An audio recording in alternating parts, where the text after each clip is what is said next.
我哋有3個隊長咯。就隊長去編排啲位置咯。邱榮光係一間戒賭中心嘅負責人，每個禮拜都會搞足球戒賭活動。佢話：隨住網絡發達，沉迷賭博嘅現象越嚟越普遍，當局有必要大力打擊預測市場等等唔同嘅賭博模式。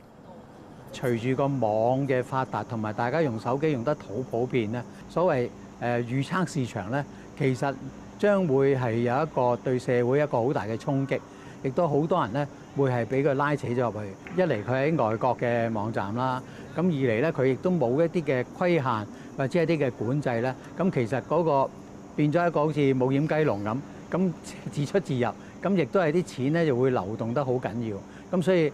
必須要將佢定性啦，同埋必須要有啲方法嚟到去管制佢咯。邱榮光從事戒賭工作幾十年，佢話應對賭博問題，政府最緊要係防患於未然。我哋有一句説話咧，就係一賭17傷啊，咁呢個仲犀利過7傷拳，就係話一個沉迷賭博嘅人咧，會影響起碼佢身邊17個人，佢會用盡方法向佢哋借錢啦，又會引致佢哋家庭啊、朋友啊出現好多嘅問題啦，咁跟住情緒有問題啦，你唔早啲去防範嘅話咧，其實對整個社會都帶嚟好大嘅傷害咯。有顧問公司做過研究，發現